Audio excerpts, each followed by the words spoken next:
Instead of asking whether God needs anything, no, I don't think God needs anything. I think God wants certain things. But want is different than need. Okay, in fact, the rabbis begin in saying, when it went up in the will of God to create the world. Creation is a manifestation of God's will, it is not a manifestation of God's essence. And if you think that that contradicts the idea of, a singular, unified God, it doesn't. In a very simple way, I love my coffee in the morning. And so I pour the glass of hot water on top of this delicious coffee, and I mix in some sugar and evaporated milk because it reminds me of my mother. And I really want to drink this glass of coffee, and just before I'm about to drink it, the telephone rings. And it's my best friend in the whole world. And he says, Gedaliah, you got to get over here, it's an emergency. So now I don't want to drink the coffee anymore. I want to go over to my friend. So I change what I want. But a change in will doesn't constitute a change in essence. I'm still developing. And the beautiful part of it is that God can make manifest His will, and on the level of will can interact, it can change, it creates. And yet, no matter how many times it changes, at any given moment it's at harmony with God. So for all intent and purpose, God's will and God are the same thing. But if you want to analyze it, does God need anything? The Zohar says not only doesn't He need anything, the concept of will was created by God. He doesn't even have a will.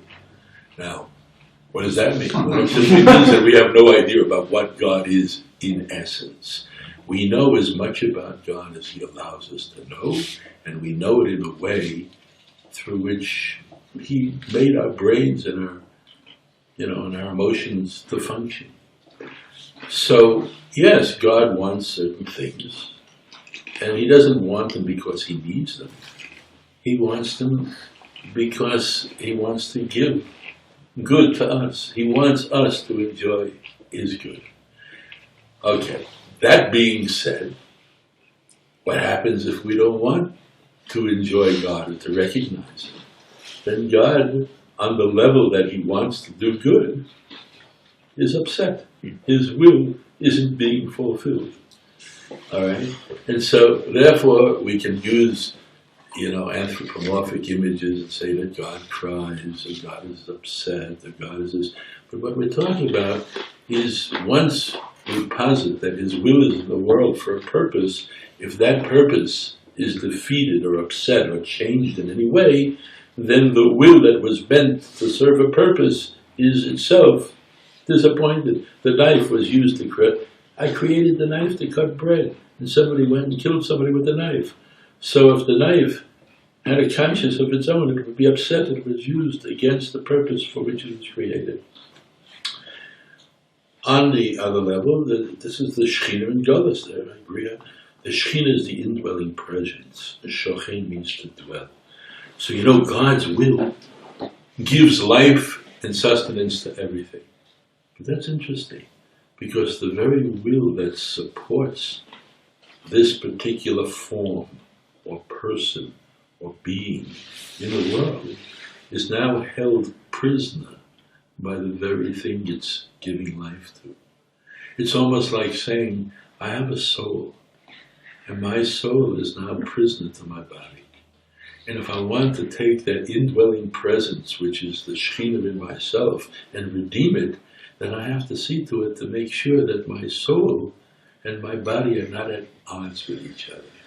If I want to take the indwelling presence that's in a piece of food and redeem it, raise it up, put it in alignment with God, I make a bracha over it.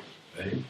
So in that way, I'm constantly trying to align myself or the things around me with God. I'm trying to return creation to the Creator. That's what I'm trying to do. And maybe that's part of the idea of Shabbos.